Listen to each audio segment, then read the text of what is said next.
दोस्तों नमस्कार, I am Akash Kumar और स्वागत है आपका अपने YouTube channel the zeal online education पर।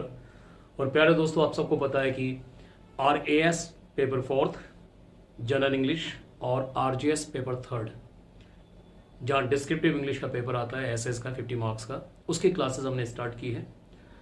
और 3 क्लासेस मैं दे चुका हूँ। एक क्लास इंट्रोडक्शन की थी, उसको हमने काउंट नहीं किया। दूसरी क्लास जिसको हमने पहला नंबर दिया, वो क्लास काफ़ी इंपॉर्टेंट थी क्योंकि उसमें हमने डिस्कशन किया कि इंग्लिश का जो वाक्य होता है उस वाक्य का सिंटैक्स क्या होता है।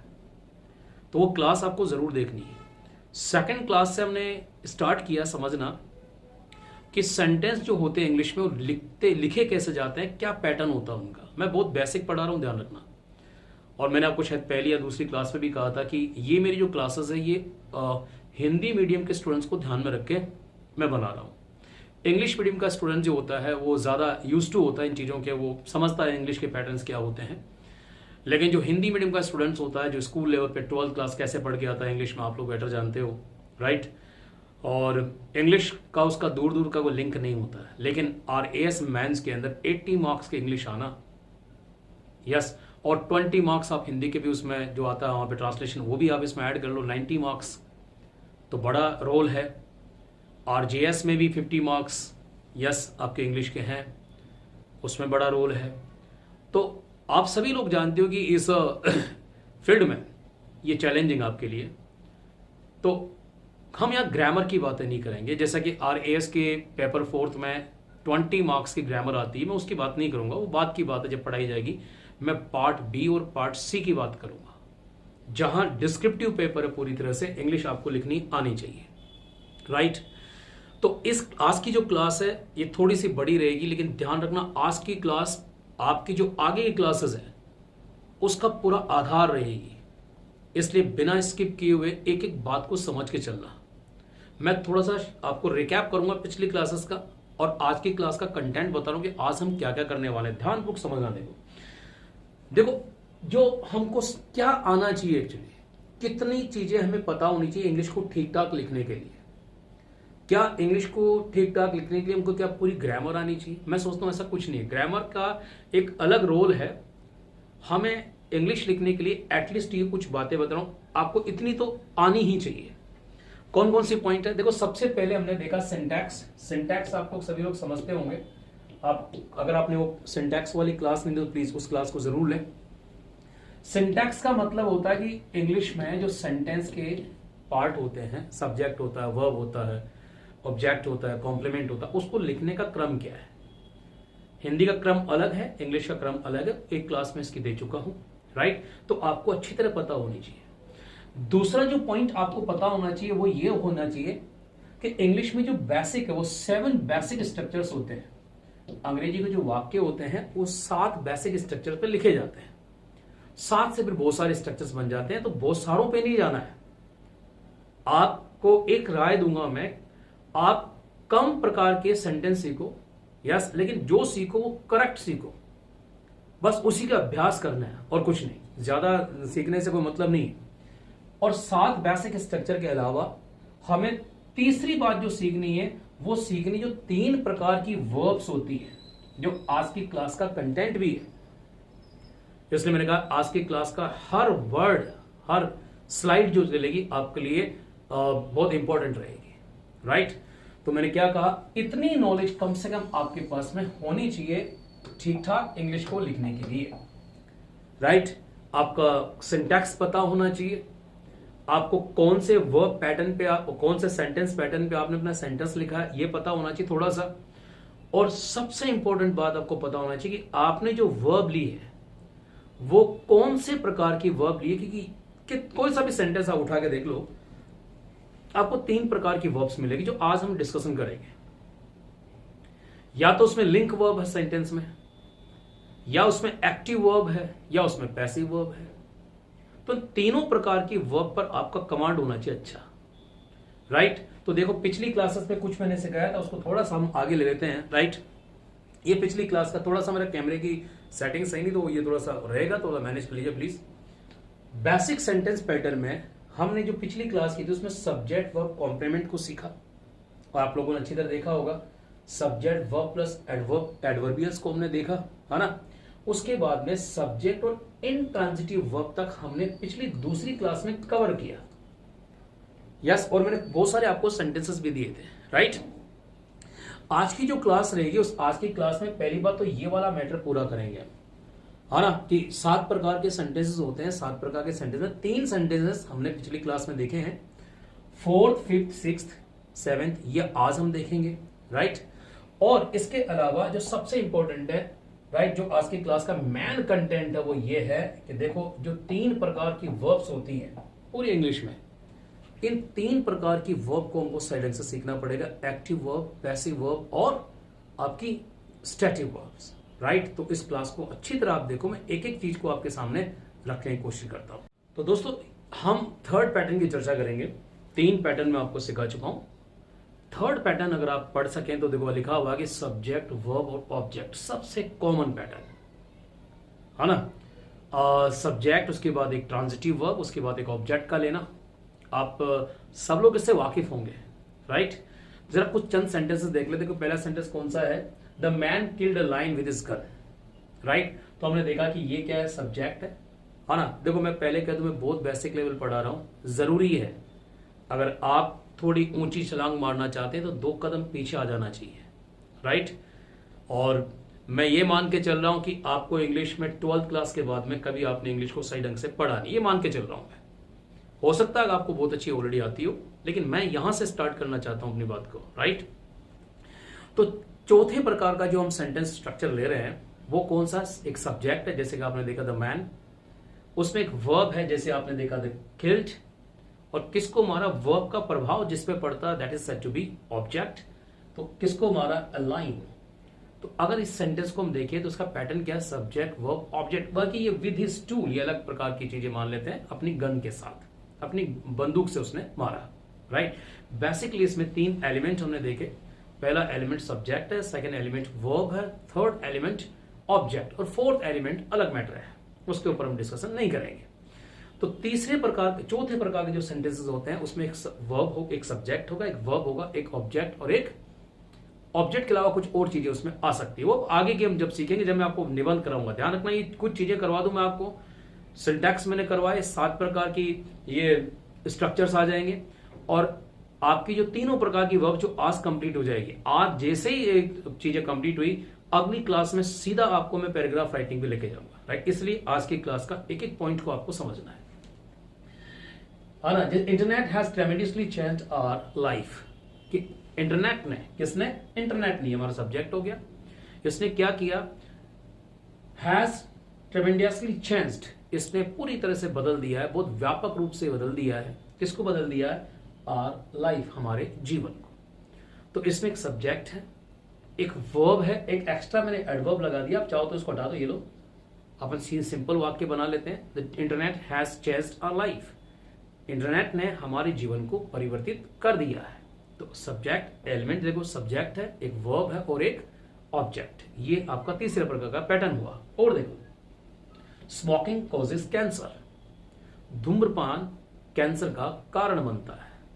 यस, तो सब्जेक्ट धूम्रपान है, स्मोकिंग है, causes that is a verb, and cancer that is an object. इसमें भी 3 छोटे वाक्य, स्टार्टिंग हम करेंगे छोटे वाक्यों से, राइट, फिर चलेंगे लेंदी वाक्यों की तरफ भी।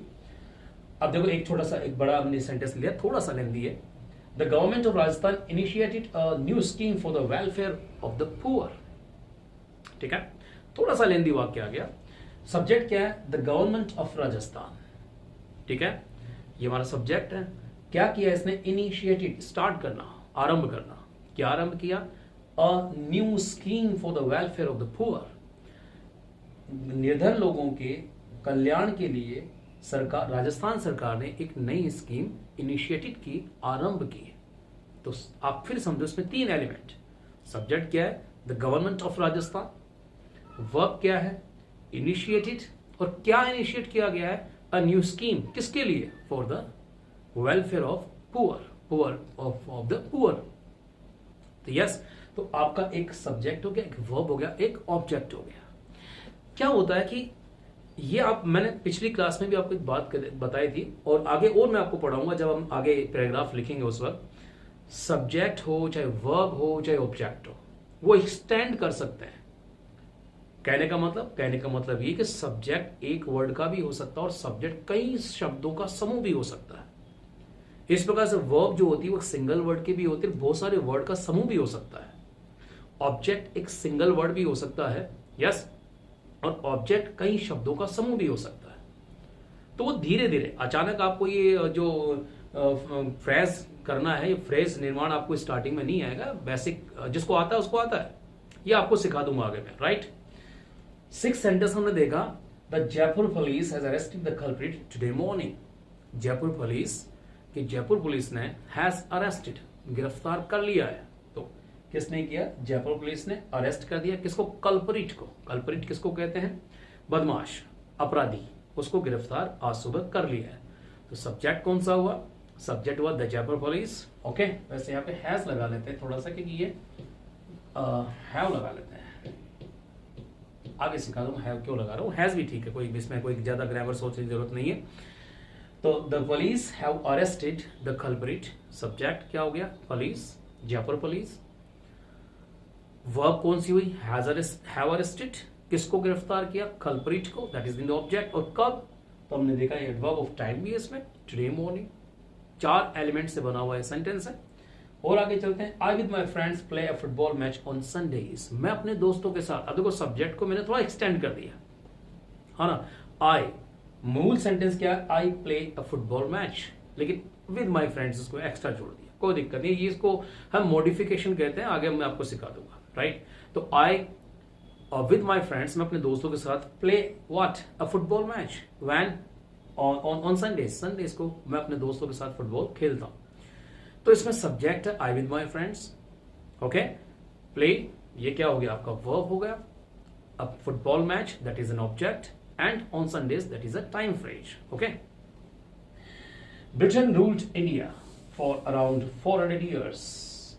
ब्रिटेन ने भारत पर शासन किया। तो Britain is the subject, ruled is the verb, ruled over is the verb, and India is the object. और दैट इज द लेंथ हो गया इसका ना, कितने दिन आपका, ये भी एडवर्ब है।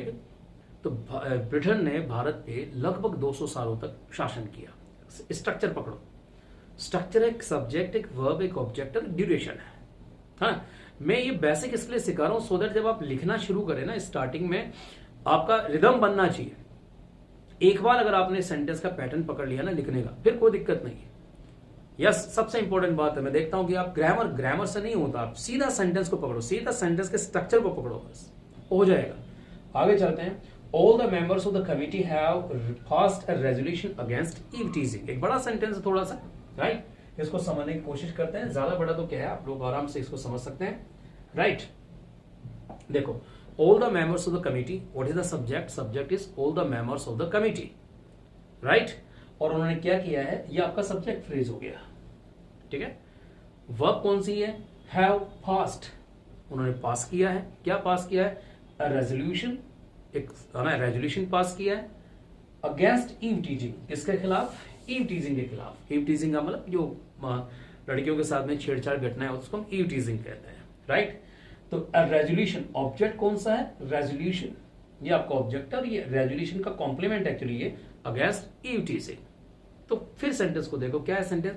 एक सब्जेक्ट है, राइट। सब्जेक्ट कौन सा है? All the members of the committee. Verb have passed. आपके दिमाग में क्वेश्चन आ रहा होगा कि सर कभी आप सेकंड फॉर्म ले रहे हो, कभी आप हैव पास्ट लगा रहे हो, तो ये फॉर्म्स कैसे बदलती हैं? ये आज की ही क्लास का कंटेंट है, इसलिए कह रहा हूं कि ये passive voice, active voice, स्टैटिव verbs, ये सारी आज की क्लास का कंटेंट, इसलिए पूरी क्लास को देखिएगा, राइट।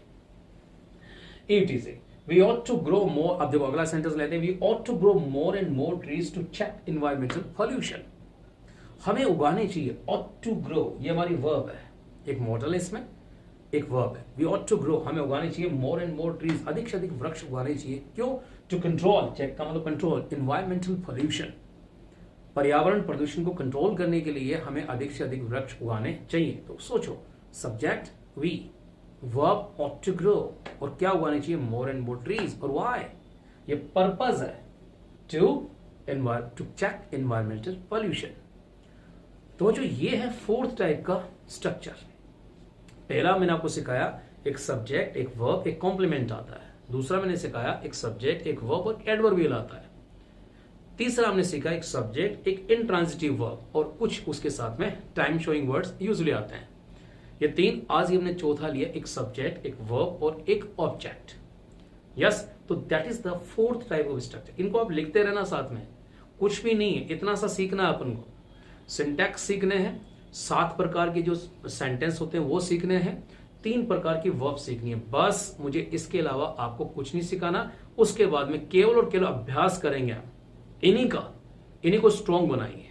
राइट, चलिए मिलते हैं अगली स्लाइड में। तो आइए बच्चों, ये हमारा नेक्स्ट सेंटेंस है 5th नाम का। एक वाक्य में 2 ऑब्जेक्ट हो सकते हैं। हालांकि 2 ऑब्जेक्ट ग्रामेटिकली मैं इसको नहीं कहता, लेकिन ठीक है, ग्रामर को हम साइड में करते हैं। यह समझ सकते हैं कि एक वाक्य में 2 ऑब्जेक्ट हो सकते हैं। कैसे? ऐसे जैसे कि आई टीच यू इंग्लिश। आई एक सब्जेक्ट है, टीच एक वर्ब है, यू आप एक ऑब्जेक्ट है। वो आई टीच व्हाट इंग्लिश, तो इंग्लिश भी क्या हो गया? एक ऑब्जेक्ट है। तो एक सेंटेंस में 2 ऑब्जेक्ट आना पॉसिबल है, बिल्कुल है। हालांकि आप गौर से देखोगे इस सेंटेंस को, आई टीच यू इंग्लिश, तो जो यू है वो तो रिसीवर एक्चुअली है ना। जैसे मान लीजिए एक सेंटेंस ये आप लिखा हुआ है कि ये 3rd सेंटेंस देखो आप, John gave the dog a bone. John ने उस कुत्ते को रोटी क्या दिया? हड्डी दी। तो देखा जाए तो जो ऑब्जेक्ट वो तो हड्डी है, क्या दिया? हड्डी। और जो डॉग है वो तो क्या हो गया? रिसीवर है ना। तो एक वाक्य में 2 ऑब्जेक्ट इस सेंस में हो सकते हैं कि एक रेसिपेंट होता है, रिसीवर होता है, और एक वस्तु होती है। जैसे अगर देखा जाए तो आई टीच यू इंग्लिश में क्या है कि आई सब्जेक्ट है, टीच यू आप रिसीवर है। Whatever I am teaching you are receiving, और what I am teaching that is English. तो अगर देखा जाए तो I teach you English, in 4 word को हम गौर से देखें तो आई एक सब्जेक्ट हुआ, टीच एक वर्ब हुई, और यू क्या हो गया? उसको हम ऑब्जेक्ट ही कह लेते हैं उसको। राइट, सभी ग्रामर वाले इसको ऑब्जेक्ट ही लिखते हैं, ऑब्जेक्ट ही कह लेते हैं। Right, object. और जो 4th चीज आई है वो है वो वस्तु जो आपको दी जा रही है। यस, तो इसको हम कहते हैं कि जो वस्तु दी जाती है उसको डायरेक्ट ऑब्जेक्ट कहते हैं, और जो रिसीव करने वाला तो उसको इनडायरेक्ट ऑब्जेक्ट कहते हैं। राइट, तो ऐसे आपको बहुत सारे सेंटेंस हमको बनाने ही पड़ेंगे, और हमको बहुत सारे सेंटेंसेस पढ़ने को मिलेंगे जिसमें डबल ऑब्जेक्ट मिलेगा। राइट, समझते हैं। तो she found me a good job. She found me a good job, उसने मेरे लिए एक अच्छा जॉब फाउंड किया, यानी ढूंढा। यस, पाया उसने मेरे लिए एक्चुअली।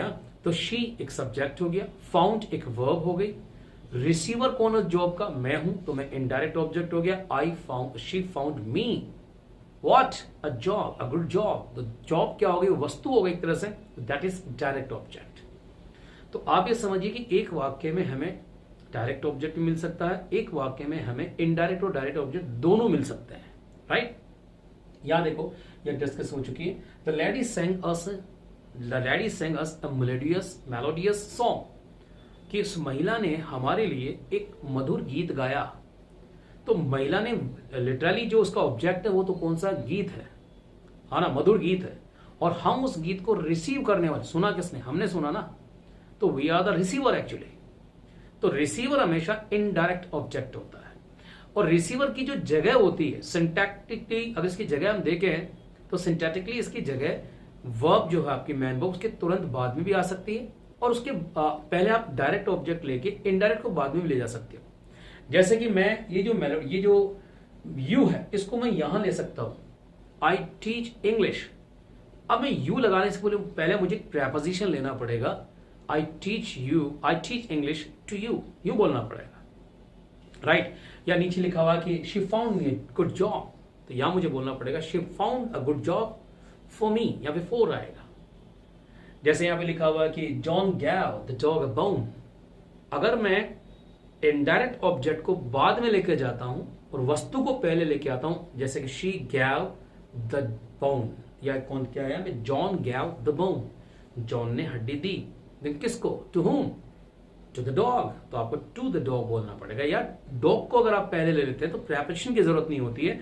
तो जैसे John gave the dog a bone, clear है? देखो, I sent you the message, मैंने आपको मैसेज सेंड किया. I is the subject, sent is the verb, you is the receiver. Okay, and message is the direct object. इसको उल्टा कर सकते हैं कि मैं मैसेज को पहले ले लूं, यू को बाद में लगा दूं, टू लगा देंगे. आई सेंट अ मैसेज या I sent the message to you, ये भी हो सकता है. क्रक्स ये है, निचोड़ ये है कि एक वाक्य में आपको रिसीवर और वस्तु डायरेक्ट ऑब्जेक्ट ये दोनों एक साथ दिख सकती है. कभी आपको बेचैन नहीं होना कि ये डबल ऑब्जेक्ट क्यों आ रहे हैं, हम आराम से सीखेंगे इसको, कोई दिक्कत, अभ्यास करते हुए. राइट, आगे चलते हैं. 8th देखो या 6th देख लो. You told me a story, आपने मुझे कहानी सुनाई. रिसीव किसने करी? मैंने. तो you told me a story या you told a story to me, ये भी हो सकता है. आगे चलते हैं. The student read me the news, student ने मेरे लिए न्यूज पढ़ी. यस, तो ये देखो सब्जेक्ट हो गया, रेड एक वर्ब है, मी मेरे लिए पढ़ी. क्या पढ़ी? न्यूज पढ़ी. तो एक रिसीवर, एक क्या हो गया इसके अंदर, एक आपका डायरेक्ट ऑब्जेक्ट हो गया. और देखते हैं. She fetched me some water, वो मेरे लिए कुछ पानी लेकर आई जाकर. फैच का मतलब जाकर लाना. She fetched me some water, तो मैं क्या हुआ? रिसीवर. वाटर क्या हो गया? Direct object. तो पॉइंट ये है ना, पॉइंट ये है ना, इस पॉइंट को अपन यूं एक छोटा सा डायग्राम लिख लेते हैं कि एक सब्जेक्ट होगा एक वाक्य में. ठीक है सर, कोई दिक्कत नहीं है. इसके बाद में एक वर्ब होगी. ठीक है, अब इसके बाद में दो एलिमेंट रहेंगे. एक व्यक्ति रहेगा जो उस चीज को रिसीव करेगा. यस, जिसको हम IDO यानी इनडायरेक्ट ऑब्जेक्ट बोल लेते हैं. राइट, और उसके बाद में यहां पे वस्तु रहेगी जिसको हम DI बोल देते हैं, डायरेक्ट ऑब्जेक्ट. इसका सिंटैक्स जो होगा यूं होगा. लेकिन अगर आपने क्या किया, इस वस्तु को पहले ले लिया डायरेक्ट ऑब्जेक्ट, तो यहां पे टू आएगा या फिर फोर. अब ये दोनों अलग अलग वर्ब के साथ में अलग अलग आते हैं. यस, और उसके बाद में आपको इनडायरेक्ट ऑब्जेक्ट यानी जो पर्सन है, जो रिसीवर, में R लिख देता हूं. R मींस क्या हो गया? रिसीवर. और मैं T लिख देता हूं, इसका मतलब T का मतलब क्या हो गया? वस्तु हो गई, थिंग. तो मैं आपको यह समझाना चाहता हूं, एक वाक्य में डबल ऑब्जेक्ट इस प्रकार से हो सकता है. तो दैट इज आर. ये जो हमारे सामने कौन से प्रकार का सेंटेंस हुआ? ये हमारे 5th टाइप का स्ट्रक्चर हुआ. पहला स्ट्रक्चर सब्जेक्ट वर्ब कॉम्प्लीमेंट. दूसरा स्ट्रक्चर सब्जेक्ट वर्ब एक एडवर्ब. तीसरा स्ट्रक्चर एक सब्जेक्ट एक वर्ब जो इंट्रांजिटिव है, जिसमें ऑब्जेक्ट नहीं आता आगे. यस. 4th स्ट्रक्चर एक सब्जेक्ट एक वर्ब और एक ऑब्जेक्ट. 5th स्ट्रक्चर एक सब्जेक्ट एक वर्ब और दो ऑब्जेक्ट. क्लियर है? चलिए इसके आगे चलते हैं. आइए बच्चों, 6th स्ट्रक्चर को डिस्कस करते हैं. राइट, कभी कभी वाक्य में आपको एक सब्जेक्ट दिखेगा, एक वर्ब एक ऑब्जेक्ट आएगा, और एक ऐसा वर्ड आएगा जो ऑब्जेक्ट का मीनिंग कंप्लीट करेगा. देखो, हम जानते हैं कि सेंटेंस तब सेंटेंस होता है जब वो अपना मीनिंग कंप्लीट करे. हाँ ना, केवल सब्जेक्ट वर्ब और ऑब्जेक्ट होने से कोई सेंटेंस पूरा हो जाए ये जरूरी नहीं है. जैसे कि एक सेंटेंस है, यहाँ पे आप नंबर 1 सेंटेंस पढ़िए जरा. क्या लिखा हुआ है? लिखा हुआ है कि वी कॉल गांधी बापू, हम गांधी जी को बापू कहते हैं. अगर इस सेंटेंस में से मैं बापू शब्द को रिमूव कर दूं, अब सोचो तो इसका सेंटेंस का मीनिंग क्या निकलेगा? वी कॉल गांधी, हम गांधी जी को कहते हैं. तो सवाल होगा क्या कहते हैं भाई, क्या कहते हैं? ये सेंटेंस क्या होगा? खंडित हो गया, ब्रोकन हो गया, और ये सेंटेंस नहीं कहला सकता अगर इसका मीनिंग पूरा नहीं आ रहा. तो समझने की बात यहां पे ये कि अभी हमने जस्ट इससे पहले सीखा, तो हमने डबल ऑब्जेक्ट सीखा. कई स्टूडेंट इसको भी डबल ऑब्जेक्ट मान लेते हैं, लेकिन ये डबल ऑब्जेक्ट नहीं है. देखो, यहां पे गांधी और बापू एक के बारे में जानकारी, जबकि जो पिछला सेंटेंस था हमने उसमें क्या है? जैसे आई टीच यू इंग्लिश, तो यू और इंग्लिश ये दो अलग चीजें हैं. John gave the dog a bone, तो द डॉग और बोन ये दोनों क्या अलग चीजें हैं. She found me a good job, तो मी और गुड जॉब ये दोनों अलग चीजें हैं. तो वहां दो अलग चीजें हैं, दो अलग ऑब्जेक्ट है. लेकिन यहां पे देखो, वी कॉल गांधी बापू, तो गांधी और बापू ये दोनों वर्ड क्या एक ही वर्ड के लिए है. तो वी एक सब्जेक्ट हुआ, कॉल एक वर्ब हुई, गांधी जो इसमें वर्ड आया है वो क्या हुआ? एक ऑब्जेक्ट हुआ. और जो बापू शब्द है सर, गांधी नाम का जो ऑब्जेक्ट है इसी को कंप्लीट कर रहा है. That is said to be object complement. उसको हम ऑब्जेक्ट कॉम्प्लीमेंट कहते हैं, राइट। इंग्लिश के वाक्यों में यूजुअली सेंटेंस पैटर्न के आधार पे दो प्रकार के कॉम्प्लीमेंट्स होते हैं। एक होता है सब्जेक्ट कॉम्प्लीमेंट, जो हमने पहला प्रकार का सेंटेंस देखा था, जबकि सब्जेक्ट एक लिंक वर्ब और आगे लगने वाला वर्ड कॉम्प्लीमेंट कर रहा था किसको, सब्जेक्ट को, राइट। और दूसरे प्रकार का जो कॉम्प्लीमेंट होता है वो कौन सा होता है, एक ऑब्जेक्ट कॉम्प्लीमेंट होता है, राइट। जैसे कि अब देखो, the committee met Mister Kumar chairperson, committee ने मिस्टर कुमार को क्या बना दिया, चेयरपर्सन बना दिया। एक बार के लिए इसमें से चेयरपर्सन वर्ड को आप हटा दो और फिर इस सेंटेंस को पढ़ो और फिर देखो कि इसमें सब्जेक्ट भी है, वर्ब भी है, ऑब्जेक्ट भी है, लेकिन फिर भी सेंटेंस नहीं बन पाएगा। पढ़ते हैं अपन, the committee made Mister Kumar, यहीं तक छोड़ दो, the committee made Mister Kumar, committee ने, समिति ने मिस्टर कुमार को बना दिया। क्या, इसका मतलब आपको ऑब्जेक्ट को कंप्लीट करना पड़ेगा और आपने एक वर्ड लगा दिया, कौन सा, चेयरपर्सन, तो ये ऑब्जेक्ट इज कंप्लीट। तो ये कंप्लीट करने वाला वर्ड है, यस, वो जो कंप्लीट करने वाला वर्ड है, उस कंप्लीट करने वाले वर्ड को हम कहते हैं ऑब्जेक्ट कॉम्प्लीमेंट। क्लियर है। तो ये जो सेंटेंस जिस पैटर्न पे लिखा गया है वो है सब्जेक्ट वर्ब एक ऑब्जेक्ट, और ऑब्जेक्ट को पूरा करने के लिए एक कॉम्प्लीमेंट आ गया। क्लियर है। और आगे चलते हैं। द जज डिक्लेयर द अक्यूज्ड गिल्टी, न्यायाधीश ने क्या किया, उस अपराधी को, उस अक्यूज्ड को, आरोपी को दोषी घोषित किया। इस वाक्य में से गिल्टी शब्द को आप हटा दो, जस्ट रिमूव दिस वर्ड, और फिर आप देखो इसमें सब्जेक्ट भी है द जज, डिक्लेयर्ड एक वर्ब भी है, द अक्यूज्ड ये क्या है, एक ऑब्जेक्ट भी है। लेकिन तीनों को अगर हम देखें तो सेंटेंस कंप्लीट नहीं हो पाएगा, सेंटेंस का मीनिंग कंप्लीट आ ही नहीं सकता। तो क्या होगा सर, ये सेंटेंस क्या हो गया, ब्रोकन हो गया। कंप्लीट कैसे होगा, कंप्लीट होगा इस गिल्टी वर्ड को लगाने से। तो ये जो गिल्टी वर्ड जो कंप्लीट कर रहा है मीनिंग इसके ऑब्जेक्ट को, ऑब्जेक्ट के मीनिंग को, that is said to be object complement. Point is clear. तो इस वाक्य का पैटर्न भी वही रहा। आगे चलते हैं। We elected him president last week, हमने उसको लास्ट वीक प्रेसिडेंट इलेक्ट किया। तो आप देखो हिम और प्रेसिडेंट ये दोनों एक ही तो है, हिम और प्रेसिडेंट दोनों क्या एक ही है। तो यहां सब्जेक्ट एक वर्ब है, इलेक्टेड, वी इलेक्टेड हिम क्या है, एक ऑब्जेक्ट है। इसके आगे अगर हम ना बोलें, लिखे नहीं, तो ये सेंटेंस क्या हो जाएगा, खराब हो जाएगा। वी इलेक्टेड हिम, हमने उसको चुना, क्या, प्रेसिडेंट। ओके, आगे देखो एक सेंटेंस हो रहा है, the president nominated him an MP, president ने क्या किया, उसको एक एमपी चुना, नॉमिनेट किया, मनोनीत किया। नॉमिनेशन का मतलब मनोनीत करना। तो प्रेसिडेंट नॉमिनेटेड हिम, तो president is the subject, nominated is the verb and him is the object. But subject verb और ऑब्जेक्ट से सेंटेंस पूरा नहीं हो रहा सर, आपको आगे कॉम्प्लीमेंट लगाना पड़ेगा। तो हमने लगाया an MP, now the sentence is complete. Okay, बाकी सेंटेंस आप देख लो, चाहे we found this man bankrupt, हमने उस आदमी को बैंकरप्ट पाया, we found this man bankrupt. तो देखो मैन और बैंकरप्ट एक ही के बारे में दो जानकारी है। तो फिफ्थ जो स्ट्रक्चर है उसमें तो क्या होता है, दो अलग ऑब्जेक्ट होते हैं, एक रिसीवर होता है, एक वस्तु होती। और इस वाले वाक्य के अंदर ऑब्जेक्ट और आगे की जो जानकारी है वो ऑब्जेक्ट की ही अगला पार्ट है। और देखो आप गहराई से इनको आराम से पढ़ना सेंटेंस को। जैसे the court declare the man insolvent, insolvent का मतलब बैंकरप्टी होता है, जो person who is not capable to repay his debts, कोई भी व्यक्ति इसका अपने डेट्स को चुका नहीं सकता, कर्जे को चुका नहीं सकता, इंसॉल्वेंट कह देते हैं ना।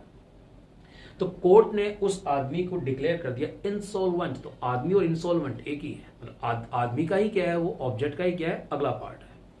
इस प्रकार से उन्होंने कहा कि we painted the wall white, हमने उस दीवार को पोता, कैसा, व्हाइट।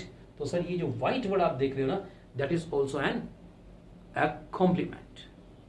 यस, तो ये है हमारा सिक्स्थ टाइप का सेंटेंस जो आपको समझना पड़ेगा गहराई से। क्लियर है। तो पहला हमारा कौन सा हुआ, सब्जेक्ट वर्ब और कॉम्प्लीमेंट। दूसरा हमारा हुआ सब्जेक्ट वर्ब एडवर्ब। तीसरा हमारा हुआ सब्जेक्ट इंट्रांजिटिव वर्ब, राइट। चौथा हमारा हुआ सब्जेक्ट वर्ब सिंगल ऑब्जेक्ट। पांचवा हमारा हुआ सब्जेक्ट वर्ब एक object, indirect object, then direct object, receiver और थिंग। और ये हमारा सिक्स्थ स्ट्रक्चर हुआ, जो कौन सा हुआ, एक सब्जेक्ट, एक वर्ब, एक ऑब्जेक्ट और ऑब्जेक्ट को कंप्लीट करने वाला वर्ड, ऑब्जेक्ट कॉम्प्लीमेंट। तो आपके दिमाग में ये सिक्स्थ स्ट्रक्चर तो अच्छी तरह बैठ गए होंगे। नहीं बैठे तो एक दो बार इसको रिवाइज कर लेना। और साथ में मैं फिर कह दूं, you have to start reading as soon as possible. जितना जल्दी हो सके भैया रीडिंग स्टार्ट करो। एक पैराग्राफ एवरीडे पढ़ो किसी भी किताब का। और मैं तो आपको ये कहता हूँ, अगर आप लिटरली तैयारी कर रहे हैं आरएएस की या आरजीएस की, आप प्रिपरेशन कर रहे हैं, तो मैं तो यहाँ तक कहता हूँ कि एक सब्जेक्ट आपको इंग्लिश मीडियम में कर लेना चाहिए, कोई फर्क नहीं। हाँ ठीक है, हिंदी में पढ़ो उसको, लेकिन एक सब्जेक्ट जो भी आपको इंटरेस्ट देता है। मान लीजिए आप पॉलिटी में आपको इंटरेस्ट है, या जैसे आप हिंदी मीडियम के स्टूडेंट, आप आरजीएस कर रहे हैं और आपको आईपीसी अच्छी लगती है ज़्यादा पढ़ना, है ना, अमूमन लगती भी बच्चों को आईपीसी अच्छी लगती है, तो क्यों ना आप हिंदी के साथ में आईपीसी को आप इंग्लिश में पढ़ें। और वैसे भी आप जानते हैं कि जो डायरेक्ट होते हैं तो डिग्लॉट होते हैं, एक तरफ हिंदी लिखी रहती है, एक तरफ इंग्लिश लिखी रहती है, तो आपको तो सबसे आसान है। आरएएस वालों को तो ये दिक्कत है, वो तो उनको ऐसा कोई स्टडी मटेरियल मिलेगा नहीं कि एक तरफ हिंदी लिखी गई और एक तरफ इंग्लिश लिखी गई हो, ऐसा तो कोई स्टडी मटेरियल मार्केट में है नहीं। आरजीएस वालों के लिए अच्छी बात है, राइट। तो कहने का मतलब ये कि सारे प्रैक्टिस का मैटर है और रीडिंग का मैटर है। Please start doing reading. अगला चलते हैं 7th टाइप का स्ट्रक्चर। तो आइए बच्चों 7th स्ट्रक्चर को डिस्कस करते हैं। बहुत आसान है ये तो, क्योंकि आपने जो 4th स्ट्रक्चर पढ़ा, सब्जेक्ट वर्ब ऑब्जेक्ट, उसी का एक हल्का सा अगला रूप और कुछ नहीं है। एक ऐसी सेंटेंस जिसमें एक सब्जेक्ट हो, एक वर्ब हो, एक ऑब्जेक्ट हो, और आगे हो सकता है कि उसमें टाइम शोइंग वर्ड आ जाए, है ना, उसमें मैनर शोइंग कोई वर्ड्स आ जाए, उसमें कोई पर्पस शोइंग वर्ड आ जाए। कैसे, एक एक एग्जांपल देना चाहता हूं मैं आपके सामने, ज्यादा नहीं। ये आपने अगर 3rd 4th स्ट्रक्चर समझ आ गया तो अपने आप समझ आ जाएगा।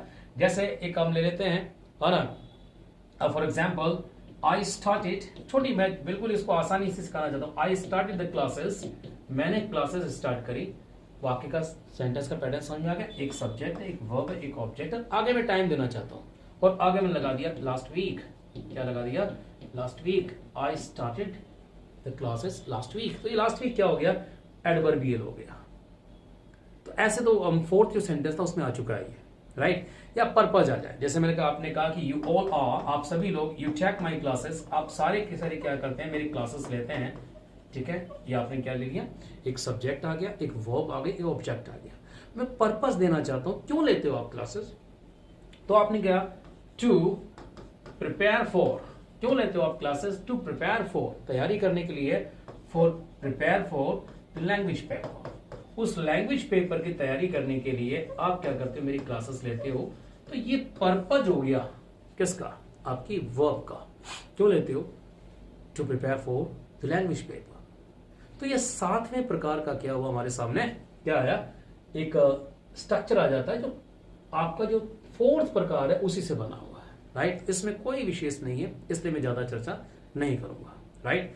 तो अब आपको एक छोटी सी बात यह कि 7 पैटर्न हमने सीखे, ध्यानपूर्वक समझा होगा आप लोगों ने। पहला पैटर्न कौन सा? पहला पैटर्न आपका हुआ एक सब्जेक्ट, एक वर्ब और एक पहला पैटर्न, 7 पैटर्न एक बार क्या कर लेते हैं, रिवाइज कर लेते हैं। तो पहला पैटर्न कौन सा हुआ? 7 पैटर्न रिवाइज कर लेते हैं अपन, दिस इज वेरी इंपॉर्टेंट। तो फर्स्ट पैटर्न सब्जेक्ट वर्ब एक कॉम्प्लीमेंट, रिटेल। दूसरा पैटर्न सब्जेक्ट वर्ब एक एडवर्ब, ठीक है। तीसरा पैटर्न सब्जेक्ट इंट्रांजिटिव वर्ब, ठीक है। चौथा pattern subject verb object, right. 5वां pattern subject verb double object, एक रिसीवर एक थिंग।